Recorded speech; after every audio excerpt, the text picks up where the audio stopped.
What is good, ladies and gentlemen, and welcome to another edition of the Fundamism podcast. I'm your host, Paul J. Long, and we're bringing the noise, bringing the funk to you today, all the way from the Fundamism podcast studio. Yeah, you may notice the digs have changed just a little bit. I got my Macho Man Randy Savage shirt on. If you're streaming this via Spotify or iTunes, you can't see it, so you may want to jump over to YouTube and check it out. Shout out to my guy, Chase over at Charlie Hustle, been with us from the jump. Charlie Hustle is absolutely amazing in the Kansas City community. Not only are they offering us joy, fun, and fulfillment through some fine attire, but they're also great at just supporting not only local community members, but other individuals, just helping to bring kindness to others. So go to charliehustle.com to learn more. Today's guest is you're in for a treat. And the reason why you're in for a treat is because I would say this gentleman that I'm about to introduce to you, we've never had anybody on the podcast that rivals my energy level. This gentleman, he may have it over me. Ladies and gentlemen, it is the one, the only, the Instagram G, the speaker coach, and all-around bad boy, JJ. What's good, JJ? Yo, what's good, Paul? We bring in the energy, we bring in the enthusiasm, and we bring in the knowledge to everybody listening right now. Hey, great to be here. Great to be invited on your stage, as I call it. This is your stage. That's right. And thank you for having me, my man. You bet. You know, I got the opportunity based on, I don't know how I got to deserve it, but you, shortly after our introduction via Instagram, you invited me on your stage, the J stage. You do an Instagram live every single day. We'll talk a little bit more about that. Before we do get too far down the path of who you are, what you do, and all the awesomeness that is JJ, what do you do for fun, brother? Man, what I do for fun is I'm a simple man from Australia. Dude, a good barbecue, right? A good social gathering, a little Italian restaurant, and a little vino. You know what vino is, right? Like a little wine and a pasta. I've heard of something like that. Yeah. Man, dude, I'm a simple creature as much as my Instagram or energy may not think that. You know, with traveling around the world and being able to be fortunate to do what I've been able to do, you start to find the simpler things in life is the most fun, you know? Sure. Great conversation with a nice whiskey sitting in Tokyo, overlooking the Tokyo Bridge, chatting with someone you've never met before, right? Hearing about where they've got to and how they've got there, and just sitting in the feeling of like you're being a sponge to them. Like that is magic.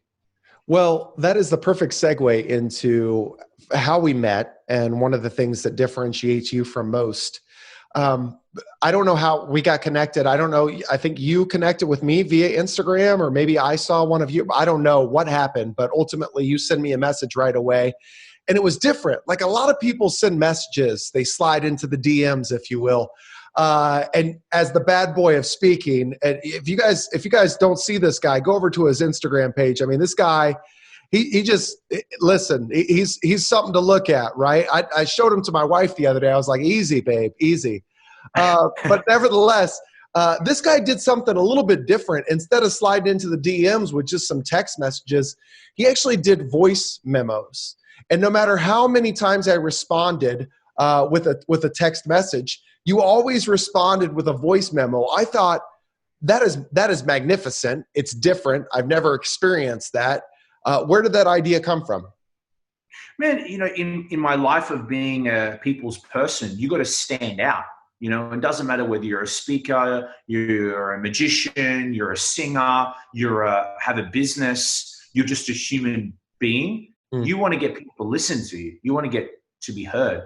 And if everyone's sending text or messages, just jump and there's an opportunity to get your personality across, do it, right? There's a voice memo there, use it. 100%. Man, I'm terrible at trying to convey tone via text. And it wasn't, you know, that's what text message wasn't meant for that. It was meant for a quick communication. Hey babe, I'll be there in 15. What are we having for dinner tonight? Sushi, steak, great. But like when you want to get across tone by using voice memos or videos or something different, man. For sure. Well, for those of you guys listening, you could tell already the difference between JJ and myself. You notice he said, in terms of what are we having for dinner, sushi or steak? Of course, in my household, it's macaroni and cheese or hamburger helper. So you clearly don't have kiddos yet, do you, sir? Listen, not that I know of, but yeah, no, not yet. But listen, I love the concept of the voice memos, and specifically the reason why it resonates with me is because we talked a little bit on the J stage about one of my favorite fundamentals, which is putting a new spin on things that people do every single day, challenging monotony, daring to be different, spicing things up by again just putting a new spin on them. So, man, I got to tell you, when I got that voice memo, I was like, first of all, a voice memo is one thing, but you get a voice memo from an Australian dude with that accent, and you're like, holy, what is this, right? Yeah. And you're like, Paul, my man, it's absolutely captivating. And so from then on, like what did I do? I immediately open up your Instagram and I start checking out your pages, and I'm like, what are you all about? And kudos to you, you went full on discovery mode. You started asking about, how do I develop myself and who's my speaker coach and all that stuff. So obviously you had a desired outcome in mind, but it worked for all parties. So great job to you, man. I love that. As I dug a little bit further, I look at your Instagram, and it appeared that it was a relatively new account, like, I don't know, a couple months or whatever it may be. Specifically, like at the time I looked, maybe there were 70 posts, I don't know. But you had a lot of followers, and specifically your followers were engaging. So tell me a little bit about this Instagram journey. When did you dive in? How did you find your Instagram prowess? Like, what is your strategy? Well, look, that's a great question, and thank you for the kind words, and it means a lot. And I just want to sort of bring it back a little bit. I want to applaud you for allowing me to be me. That's because sometimes our energy, because we're so full of enthusiasm in life, and Paul, let me tell you something as well, and everyone's listening right now, it's not because we're born with more energy. We may have a little bit, maybe a few different bit of DNA in us, but in my opinion, from the people I met with who've got a lot of energy and who come from a place of authenticity, it comes from a place of confidence. It comes from a place of they know who they are. They know what they're about. And that's why I get, just to sort of go off on tangent a little bit, people always ask, like, how can you be silly, Jay? How can you be working for these billion-dollar companies who are getting paid a lot of money? You're half their age. You don't have any relevance in the finance world working for Citibank, and you're joking around with the CEO like he's your best buddy. I said, because that comes from a place of I know me. I know what I can deliver, know? And and I would argue too that that's your differentiator. Like anybody could show up as society wants them to show up, but it does take, to use your word, confidence to show up as your authentic self. Now, I want to get into the Instagram discussion, but you obviously just, you said a tangent, and I think a lot of people can relate to this. So for individuals like you and me to an extent as well, I think people see us as very confident fellows or individuals. There's a fine line, obviously, Jay, between confidence and cockiness.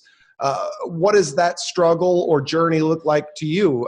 Have you had to battle that, where people think that you're cocky or not willing to give you a shot because, maybe you're good looking or super confident or you walk tall? Yeah, man. And thanks for bringing it up. That's been a problem my whole life. Because, and as a, I'm always the outsider. I was the young, I'm 31 now. I was traveling since I was 15 years old. I started my career as a magician. For everybody listening, I said magician, not musician. So I was always a pretty unique soul to a situation, connecting with people double, triple my age, having drinking wine at 18, understanding about wine, just I was a little bit of an older soul for my age per se. So I constantly had to try and fit in, and it was hard sometimes because a lot of people, they've never met someone they've never met someone like me before. And that's not coming from a place of cockiness per se, but it's coming from a place of I struggled to know who I was meant to be around. And the thing that I realize now after what we're going through with Corona and also at the age I am now, it's not your job on your place to try to get everyone to understand you. That was one big thing that I had to allow myself to sit in. All you need to do is, are you coming from a place of, hey, I feel great about this and I feel like I'm serving people the right way from who I am? People will either stay on the fast train with you, they'll come or they'll leave or they'll stay forever, right? Sure. And the big thing that I learned, man, is trying to help everyone and trying to make everyone understand me. That you'll die doing that. For sure. Yeah, it's like that old, like that, when you try to please everybody, you end up, really falling flat on your face and ultimately not pleasing yourself because you lose a little sight of your authentic nature. So, man, we've had very limited interaction, which is part of what I appreciate about this podcast. People always say, well, what are you going to be asking me? Well, the purpose of this podcast is to showcase what types of interactions you could have when you show a genuine interest in others. When you are sitting in Tokyo and having some wine and you connect with individuals, what are the questions that you're going to ask? How do you show up, right? How do you show a genuine interest? And so I like not knowing much about the guests that come on the show because it's like that onion, right? That stupid cliche that, it just keeps getting peeled back. And I talked a little bit about vulnerability, right? And you're telling me, you're kind of opening up and you're allowing me to know, it's not always easy, being confident or being authentic. And sometimes you got to persevere and push through that. So with that said, you've established your Instagram account. Walk us through that process. What does that look like? Sure. So when I was a magician for so long, the way I got to have my visa in the States, the f.u.n visa, which I believe is the hardest visa in the States to get, because you have to prove to the main man here, right, why you deserve to stay here, right? And I have nothing bad to say about it. So you have to be a celebrity in your field, right? And I got it in 2017 when things were going, it wasn't too good for this country, if you know what I mean. Yeah. So there was a lot more prerequisites rather than 15 years ago when you're like, I'm an actor. They're like, welcome, here's a visa. You want to make it? So I had to be famous as a magician. So in 2009, I used the platform of YouTube, and I figured out how to make magic tricks online and teach people magic tricks. And I built a very strong following as a magician. So to date, it's got 50 million views, seen in 170 countries with 500 videos. It's online. You guys can check it out, youtube.com/JAYJAY. So it's all there. And it was a great chapter of my life. So what I did is I leveraged that following to enhance the brand new Instagram account. And I know that you think it's a lot, I've got 5,000 followers. One thing, Paul, with me, the likes aren't what's important to me. What's important to me is the substance and the character. 100%. Because I can say this because I've got 50 million views on YouTube, and I've also got 5,000 followers on Instagram. And the distinction of that, 400,000 subscribers on YouTube and 5,000 Instagram followers, I'm the same person. So it actually teaches me, I'm like, dude, you're the same guy. Right. Don't let that run you. But to your question, I built the Instagram from leveraging the people on there to give me a boost, but it only gave me 2,000. And it's funny now, man, I'm getting at about, I just actually looked just before, I'm getting about 80 to 100 a day, which is pretty good. It's not like, I don't really care that much, honestly, but I'm curious, right? Sure. And it's because I'm giving value. We're communicating with the people. People, like, something's fun. It's a nightclub. My Instagram is a nightclub. 100. You want to come, you want to party, you want to stay. I'm like, listen, I'm a cool nightclub owner. Paul's my guest. He's VIP. Let's get him in. What do you want? What alcohol you want? Don't put your money doesn't work here. Welcome. Come in. So I'm like, I want people to come back. Yeah. What do you say? You don't drink? I said I didn't remember getting a drink when I was on the stage. Oh, okay. Listen, I'll get Tiffany. Tiffany, listen, sort it. Listen, we've got VIPs here. So yeah, but man, that's how I was able to use that platform to showcase who I am, what I do, and how I can help you. Well, That's fascinating to me because I tuned into one of your J stage experiences on Instagram, and I will second everything that you're saying. Like, that was a great correlation, a nightclub to your Instagram account, because I would say it's not just about the value that you're offering. Dude, like, you put out the content. I mean, your stories are like, you probably got 10, 15, 20 a day. And like, that to me is a job. Like, for me, and I know I could hire it out and all that stuff, and I know it'd probably produce a return, but I believe wholeheartedly in what you were talking about and just offering value, right? So I do about 1 to 2 posts a day, and then potentially some stories. But I don't leverage it as a platform like I should be doing. I know, but I also get a little overwhelmed. Like, when I see how masterfully you've created yours and how often you're posting, I think to myself, I don't know that I want to do that or want to be that. Because for me, Jay, what I will say is, for me to do that, it would really kind of it would push me out of who I feel like I really am, right? It would make me feel like I wasn't being authentic, because I struggle right now being on stage and taking a freaking selfie with the audience. Like, I don't want people to think that I'm in my phone. I want them to think that I'm with them. So how do you fight through that as somebody like me? Yeah, man, and that's a great question. And even to supercharge this statement, right? Supercharge the question. When I coach people for a living, when I coach other speakers and personal brands, I tell them one big thing. You're not trying to be me. You're not trying to replicate Jay. I'm just trying to bring out the best in you. And the best in you, all it takes is, hey, give me 1 video a day.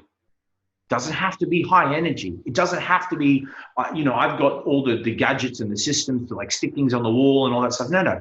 Just hold the phone to your face, tell me what you do, why you do, and how you can help people, right? Put up things. You just doing that consistently over a month beats everybody else, because you're the one doing it. Yeah. Great point. So I don't try and make people to be someone they're not. That's just a bad thing.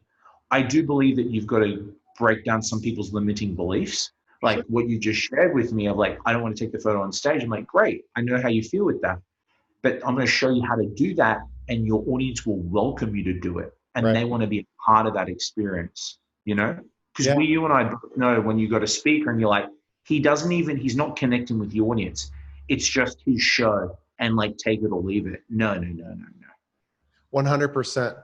And I think what you just mentioned is, so dude, listen, as we progress in our relationship, you'll find that I'm not great at a lot of things.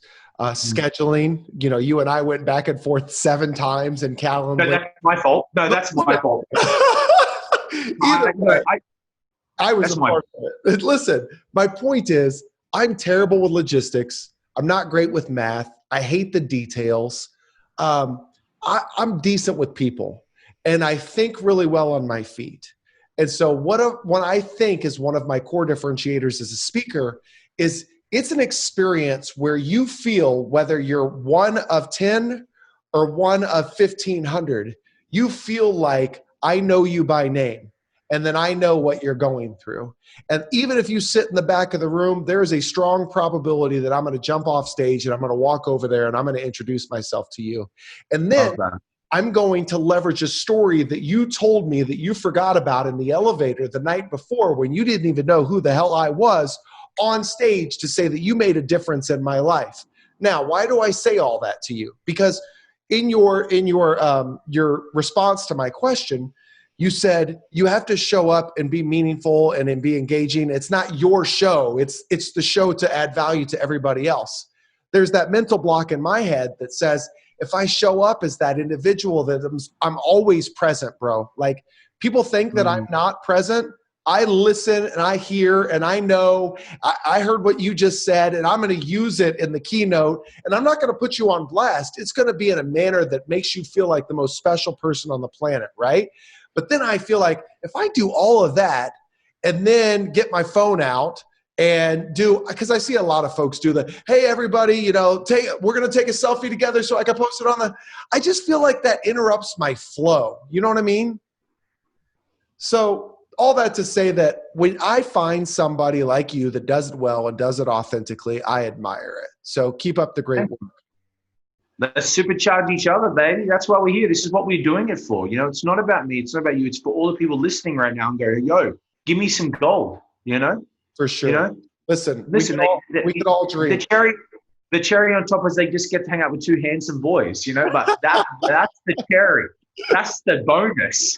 That's right. You know? Me being the married one, here's what I could do. I could bring them in. Actually, we're lying. You're going to bring them in and you're going to charm them, and then they're going to walk away. No. Listen. I had to. Well, we talk about this in sales. Like, it's funny that the salesmen have been given the wrong job. Salesmen want to close. They don't want to find the lead. You know. So you bring in the lead. I'll close the deal. Well, so let's talk a little bit about your journey. So obviously, you've referenced it several times. In that you're a coach. So you're a speaker coach, and that's how I was introduced to you via Instagram. Prior to that, you've commanded stages all over the world as an MC. And then this is new to me. You were also a huge draw on YouTube, which is interesting because what I was going to try and tell you earlier is the first J stage that I watched was you and the magician. I think his name is Mike. Is it Magic Mike? It's not Magic Mike, is it? Yeah. It wasn't Channing Tatum, that's for sure. I've done a few, so I have to look. That's right. He's got like 50,000 followers. He did some magic tricks online. You guys were talking about. Oh yeah. Sorry, I know who you're talking about. Yeah, he's a pretty big social media magician. He leveraged. He's got his goal of, like, I think, hitting 1 million followers or something, because he sees value in leaving the stage and making money as his art through Instagram. Sure. Okay. So I heard you guys talking, and he would say something and then you would say something. This was early on in me following you, and you would add value like you do. And you'd say, listen, we're not talking about this as people who just talk in theory. You're hearing it from two people that have actually done it. Well, that's when I went into the rabbit hole of, well, who is this guy? How many followers does he have? How many posts does he have? And it was a relatively new account. So I was like, well, how has he done it? Now, fast forward, here we are several weeks later, and you tell me you have 50 million YouTube views. What I appreciate about that is it's not like you go on Instagram bragging about that, or, we had to dig, or I had to uncover it in conversation to learn that about you. So that says a lot about going back to the whole confidence versus cockiness conversation. It says a lot about you. So going into my question, so you came to the States in 2017 on a visa, right? Prior to that, was that when you were emceeing? Yeah, so I've always, the transition really quick was magician, television host, MC. I did stand-up, comedy, and then I was transitioning always to speaking. The thing is, what I tell people, whether you're moving people in a message of magic or a joke or introducing a speaker or sharing a story, I've been sharing messages for 17 years of my life. But the great thing about being on stage for so long is you always have a gap, Paul, of like, they need you to fill 5 minutes, or then you need to give 2 minutes. Then you can be like, great, I can test this out. I can try a story. If they are engaged, noted, add that to the fire. And then eventually you get opportunities where they're like, oh, hey, can you do 15 minutes? Like, can you fill this time? They don't care what you do. The client doesn't care. They just want you to keep them engaged. So I'm like, well, I can do a magic trick. I can do my stand-up, or I'm going to do a story about, hey, how my dad was the first guy who left his family being a Sri Lankan father, right? And everyone wanted him to get married and be arranged marriage. He was the one that worked for Pizza Hut, being the pizza boy, ended up being a really successful VC, like a venture capitalist in Australia. So it's like, let me just chuck this story out. But I always would go, right, this is my problem. I'm not a great scripter, and I know I need to work on it, right? I would just flow. You know, I'm looking for who's listening, and I'm really trying to get moves. Why do you say, you know, you need to work on it related to being a scriptwriter? Well, it's like you're breaking my own language mental beliefs down, right? Like, don't you traverse me right now. Don't you try be my mirror. You know what? I believe this is a current limiting belief, probably. I just believe that if I probably had a bit more structure to what I was saying, I probably would be more effective, you know? And in my experience, when I've done, you know, when I've been in a movie before, or I've listened to a keynote and then really getting across the message, sometimes when you word by word verbatim, like you can really get across your message clearer. But that's where I'm at. So you are a phenomenal speakers coach and really lifestyle coach, more so, like just accomplishing goals, right? Who's your speaker coach? I don't have a speaker coach, actually. No, I have a couple of coaches though. You know, I have a business coach, and I also have a guy that I pay. He's like a lifestyle coach because I like him. I like what he's achieved, and I think, and you know, and this is, I didn't really finish what I was saying in regards to where I was at, but it was like, yeah, I coach speakers now, but I think it's more so I help people build their speakers lifestyle, because if you've got a message and you want to share it with the world, I can share with you how I've been able to do that in 30 countries. Whether you want to do a big YouTube following, whether you want to travel the world with your family for free, whether you want to make more revenue, right? So yeah, I think you're right. I think it's more people who want to build their lifestyle. And I think that's important, man. You know, it shouldn't be about work. And you know this, it's all about fun, man. And I'll just to share with you, like the mistake that before Corona that I've realized now is I wasn't having fun. I was unhappy. I was unhappy pushing my MC services and speaker services to people who didn't really want it. And I was in a very dark place from 2017 to 2019, because I didn't really have clarity, and I didn't really know who I was supposed to speak to. And I wasn't given the permission to do what I should have been doing. For sure. So, yeah. How did that manifest in your day? Like in those dark days, with as much or as little as you want to share? Because a lot of folks can relate to that, right? And that's the whole goal and purpose of Fundamism, is gravitate more towards the stuff that lifts you up as opposed to the stuff that doesn't. And when you're in that gully or that rut, and you identify what's driving it, whether it's a boss or a job or whatever it may be, what are you going to do to get out of it? Force yourself to implement something new, a tactical behavior that's going to pull you out of that rut. So how did that darkness manifest in your day, and how did you pull yourself out? Well, the big thing, the reason what limited me was me being stubborn. That was it, period. That's my story. Like, I wanted to make something work because as a man, we need to make this work. And I've been doing it so long. That's a terrible limiting belief. I've done it so long, I've got to make this work. That will kill you. That will take you to the grave. And I got given the opportunity for Corona to make me not be able to do that, or that way.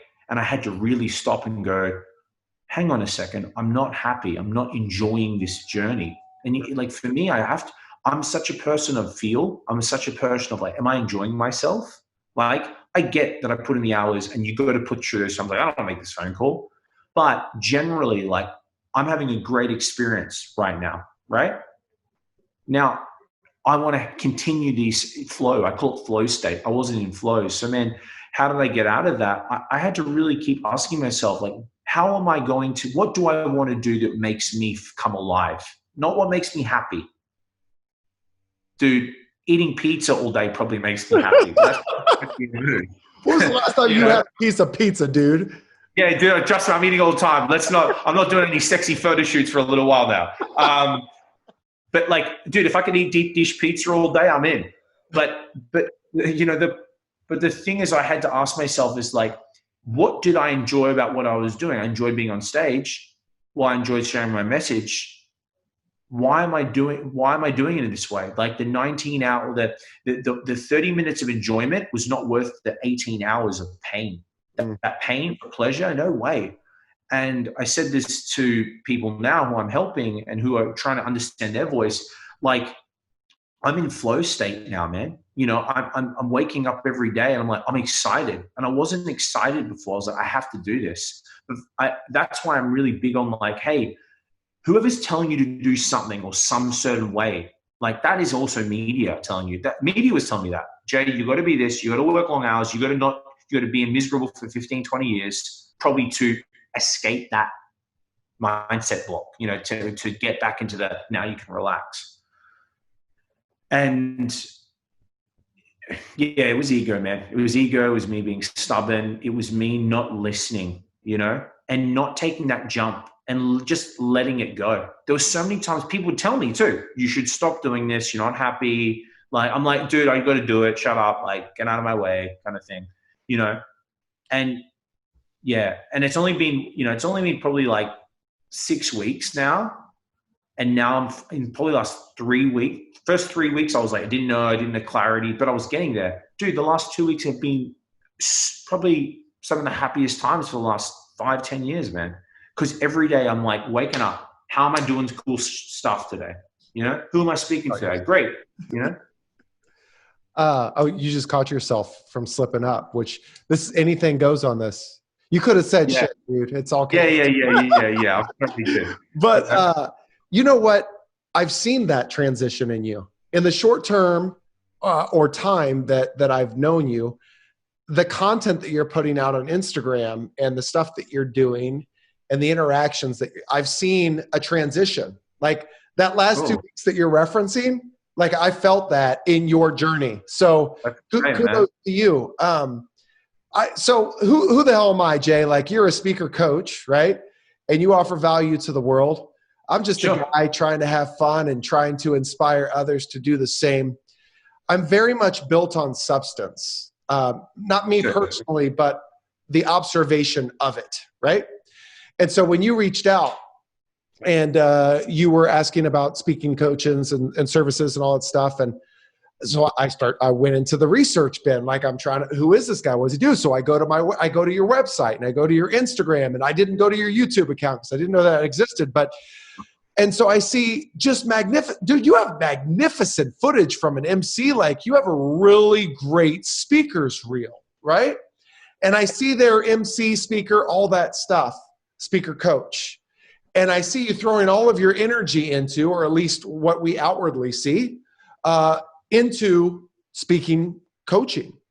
So going back or revisiting, you said the next step for me is more speaking engagements. Is that right? Or what do you really want to do? What is a pie in the sky? You're the happiest you've ever been. What does that look like? What are you doing? In the future or right now? It doesn't matter, man. It's open-ended. This is your journey, not mine. Well, you better spit it out, superstar. All right, Mr. Psychic.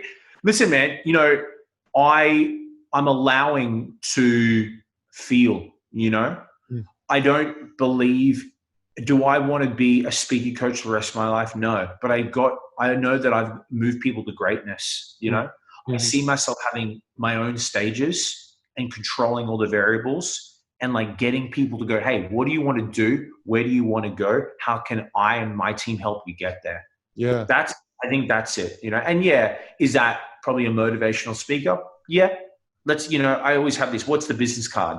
It's motivational speaker, sure. But, you know, is it a Les Brown? Maybe, you know. I think you need to have a little bit of substance, in my opinion, of not substance, but you don't want to just have speaking, because as we know, maybe another corona might happen. Then that's all those stages are going to disappear. I think it's just more, I know how I move people at the moment, right? And I know who's listening. How can I do more of that? Yeah. You know, how can I have fun? How can I have fun doing that? Well, and I feel that you and I, we've talked about this before. We've talked about energy, and we're going to start to bring this thing into a close, because you being the busy guy that you are, never busy, man. Never busy. Let me hang on. Give me, you know, I'm going to give you real life right now. Real life. Give it to me. The next person that I was going to move to greatness hasn't responded. So maybe we'll just keep going. No. I said all that just to give you a hard time, man. Listen, I'm a clown, bro. Like, you know this. So I'm out here just to have a good time. And I like to be pushed. No, but hang on. I want to pause you on that, man. And we need to be pushed. Here's me coming through right now. You need someone to challenge you. Yes. Right? For sure. Like, and don't rely on your wife, and don't rely on your friends, and you need sometimes someone who has no emotional value on you and goes, that is not good. My guy, what you just defined is a role that you haven't asked me to play, but it's one that I want to insert myself for a brief moment. I want to insert myself for a brief moment because I admire you. I admire what you're doing. I feel like we have a genuine connection based on the engagement that we've had thus far. And you willingly participated in the Fundamism podcast after inviting me to the J stage. So you mentioned I need to be a little more deliberate in my script writing or being on point, right? Whatever that looks like.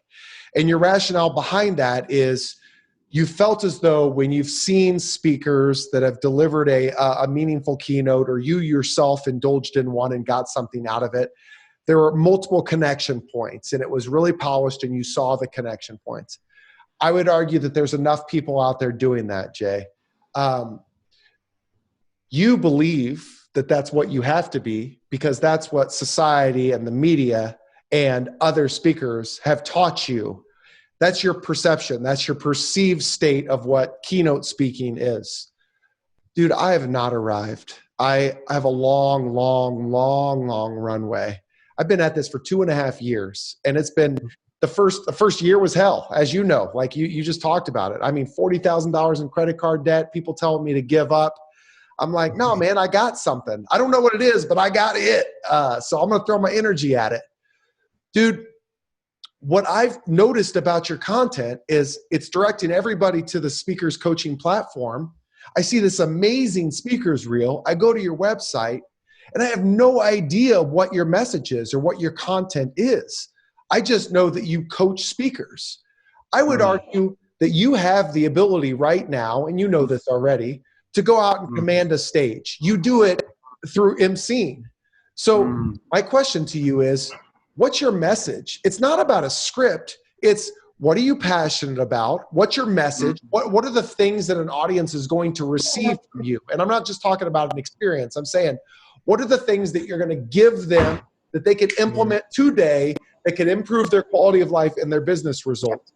And if you communicate that on your website and in a one page and in that sales call when you come in to close it like you know you can, then I believe that you could get as many speaking engagements as you want to. You're already there. You don't have to build up a speaker's platform, Jay. You just have to fine-tune your message and allow others to see what the hell that message is. I'll leave you in that whole thought process before I get your rebuttal with this. I believe that the reason why my message has resonated with some is because I'm not polished, because it's not scripted. It's informal. You start heckling me and I jump off stage and I go interact with you, and then I tied the point that was up on my PowerPoint slide directly together with what you were saying. Why? Because we're present and we have the ability to do so. But when you're scripted and you have everything lined out of what you want to say and what you want them to take away, then sometimes it doesn't go as swimmingly, if that makes sense. What are you hearing me say? One thing I do is I soak, I sit. Yeah, for sure. I like that. Yeah, I don't disagree with you, and I thank you for allowing to share that. You know, because I am the biggest. I love feedback. You know, especially if you come from a place of no ego. For sure. There is. It's from I don't like saying the words place from love. I feel like that's every statement thrown in every movie. But it's from a place of, hey, man, I want you to win. That's what I want to do. I want to help people win. So thank you, man. Yeah. Well, and just so you know, I've never done what I just did on any I'm 80 some odd episodes in. I've never done that where I've challenged folks, but I've never really relayed my observations and my admiration in a space in hopes of just drawing a little bit of light to something that you have inside of you and hopefully getting you to allow others to see that. Because the speaking coaching is great. It's one-on-one. What I would argue about that is it's really cool because, and I missed this in the speaking realm. In the one-on-one realm, you have the ability to have a conversation like we're having right now, do a little bit of practice, a little skills transfer in a comfortable setting, demo it, make sure that they understand what a demonstration looks like, get commitments, write out, try it in the real world, and then come back and see what's it like? How's it going? How'd that feel? See, I don't have that, Jay. I go out and I do an hour and a half or an hour keynote or a 45-minute keynote, and maybe 10% give you a standing ovation, right? Maybe 50% are just dead, right? Maybe the other 40% they're clapping and they feel it. You feel an energy. You know whether you've done well or whether you haven't. And I can count on one hand the number of times where I felt like, ugh, I bombed that time. But you never know how the audience is going to respond, and you can't put your expectations on the audience. It's hard though. Sometimes it is. 100%. Here's my point in saying all of that. You get feedback in the development of skill. You get to see whether or not you're creating or helping create growth or behavioral change. I deliver this 45-minute keynote and it's just a rush and it feels great and I feel like I killed it. I never know again whether or not they took something away and implemented it unless they reach out to me via Facebook or Instagram or whatever, or they continue to follow me. And so that is a vehicle. But I will argue that what you're doing right now is amazing and something that I miss in seeing that and helping people along their path. I wish that I could do that more, but I'm so devoted to, because I've been very much ooh, look, a squirrel, shiny object. I'm so devoted, Jay, to throwing all of my energy at speaking right now that I will not take my eye off the prize, and I'm reaping the benefits right now. So I'm sorry to get on my soapbox, man. Thank you, man. I heard you capture something, and I hope that you truly feel it, because I said it because of an Instagram post the other day that you had. You said, I'm not your competition. You posted and you were talking about speaking and coaching. People look at other speakers as competition. You're not my competition, brother. The only person competing with you is you. The only person competing with me is me. I hear in the speakers business all the time, oh, so-and-so stole my client, or this bureau is poaching from this bureau, or this speaker is poaching from whatever. Dude, I am so confident in my abilities, as I know you are, Jay, that I will give anybody my client list and say, have at it. It's not that I doubt your ability. It's that I know that we've built such a strong relationship built on respect and trust and the experience that we shared, that ultimately you're going to find value in our relationship, even if it means that you're going to hire Jay for your next keynote. Because quite honestly, you don't want to hire me for every freaking keynote. That'll get old. Dude, I love that. Yeah, I say that to people. That's like part of, I don't know what you call the core values. Like, yeah. Dude, be abundance mindset. Give, dude. It's fine, you know? And you know the reason why I'm so confident with this as well? And here's the truth. I know most people don't do the work as well. You want me to really break it down? Dude, and guess what? If they do, like I'm in LA, right? This is all about, you know, when I wanted to be a television host, I'm going to protect I'm not going to give the director's details out. I've worked so hard for it. Dude, like one of my best friends here in the States is a casting director, very, very famous casting director. I'm like, here. And they're like, really? You want me to give him his email? You want his, you gave me his email? To go do it. Like, take his details. Yeah. Because you know what? No one ever follows up.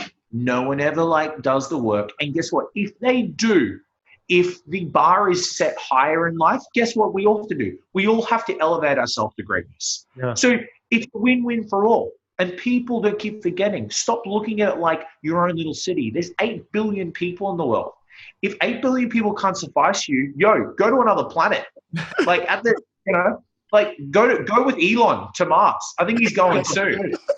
Like, jump on that train. Jump on that shit. Like, but that's the thing, man. And I want to keep, that comes from a place of, like, knowing you so well, like, it's all good, man. Like, go here, right? Go into, because that kind of like, oh, he stole my client and like this. I'm like, dude, go do more. Go be better, Well, dude, not only are those your words as we bring this thing to a close, they're your actions as well. It just dawned on me the other day that you said, Paul, via Instagram message, I assume that you MC because you have that kind of energy, which I do. You said, I would like to introduce you to some of my clients because I can't take them all, right? I just realized that I didn't even respond to you. Then but here's what I hope you take. What I hope you take from that is, dude, you don't have to give me anything. Like, I'm not in this relationship for you to transfer clients to me. I'm in this relationship because you're offering value and you're a genuine dude. And I need more of that in my life. If by some chance we have mutual clients or we share them, well, yay, we're all winning. But that's not what I'm here for, bro. I just like to surround myself with great people. So in closing, how do people learn more about JJ? Where do we follow you? Where do we get information? Man, just everyone go to my Instagram. That's it. That's the easiest way. Instagram.com/JJLive. JayJayLive.com. But do me a favor. When you come on my Instagram, don't just press follow, like a few photos. Send me a DM, and I want to know who's listening to me from this. Send me a DM and say fun with Paul. DM me. Fun with Paul. I want to know. And if you do that, that would make my day so happy. Plus, I'll give you something cool. If you do that I'm going to send you a little gift. You won't know what it is, but I want to know that you're listening, that you're paying attention, you're here. That's what I want you to do. Extra points to the folks that do it with voice memos. Listen, Jay, you don't know this, but we're standing room only here at the Fundamism podcast, and the audience would like to give you something.